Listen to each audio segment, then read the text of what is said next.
Diabetes के ऊपर हमने एक सीरीज़ शुरू की है और आज कोशिश है कि उसकी आखिरी वीडियो हो।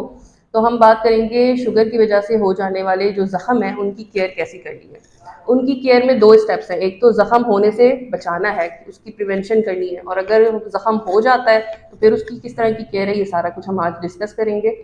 पहले ज़ख़म होने से बचाने का ये है कि पेशेंट्स अक्सर, जो मैं बार बार जिक्र करती हूँ कि डायबिटीज़ के जो पेशेंट होते हैं उनको पेरिफेरल न्यूरोपैथी हो जाती है, यानी कि उनके पाँव जो हैं वो सुन्न होना शुरू हो जाते हैं। उसमें समटाइम्स चूंटियाँ सी चलती महसूस होती हैं, या वो कहते हैं हमारे पाँव के तलवे जलते हैं। जो पाँव हैं वो दिमाग तक सिग्नल्स प्रॉपर तरीके से नहीं पहुँचा रहे होते, तो इस वजह से जब उनको कोई चोट लगती है तो उनको पता नहीं चलता है और महसूस नहीं होता है, और वो फिर जब ज़ख़म ख़राब हो जाता है तो पता चलता है, या अगर बड़ा ज़ख़म है तो जूते के ऊपर खून लग गया है या किसी ने देखा है तो वो बताता है, तो उस वक्त तक काफ़ी देर हो चुकी होती है। तो इस वजह से prevention is better than cure.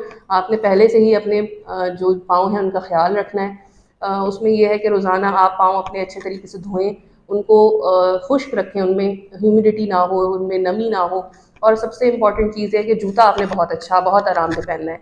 बेशक देखने में वो भद्दा हो, लेकिन आपके पाँव के लिए बहुत आरामदेह हो। पीछे से वो बंद क्लोज जूते पहने जो जिनकी पीछे से सपोर्ट हो, ताकि आपको, क्योंकि महसूस तो हो नहीं रहा है, तो चलते हुए अक्सर जूता निकल जाता है और फिर सूरत में ज़ख़म लग जाते हैं जो कि फिर बाद में ख़राब होते हैं। गर्मियाँ हैं, ह्यूमिड मौसम है, तो ऐसा जूता पहने जैसे कि सैंडल्स वगैरह होते हैं जिनमें स्ट्रिप्स वगैरह होते हैं, जिनसे साइडों से हवा मिलती रहती है, जैसे क्रॉक्स वगैरह हैं, लेकिन उनमें भी ये ख्याल रखें कि पीछे उसके कोई स्ट्रैप हो जो कि सपोर्ट दे और जूता निकल ना सके।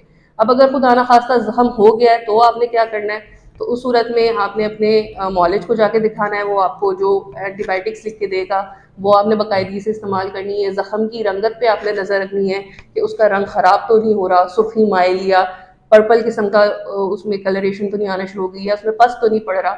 और जिन लोगों को शुगर के साथ साथ जो दौरान खून है उसकी तंगी का भी मसला है, यानी कि उनकी शरीयानों में कोलेस्ट्रॉल है, तो उनको जो है वो सर्जन के साथ साथ अपने कार्डियोलॉजिस्ट को भी दिखाना है, ताकि उसके लिए भी कुछ मेडिसिन शुरू की जा सके, जैसे कि खून पतला करने वाली मेडिसिन, कोलेस्ट्रॉल को कंट्रोल करने वाली मेडिसिन। मरीज़ों को इसमें सबसे इंपॉर्टेंट चीज़ तो ये है कि अपनी शुगर को कंट्रोल रखें, ब्लड प्रेशर को कंट्रोल रखें और चिकनाई को कंट्रोल रखें। इन सारी चीज़ों पे अमल करके आप शुगर की वजह से होने वाली कॉम्प्लिकेशन से बच सकते हैं।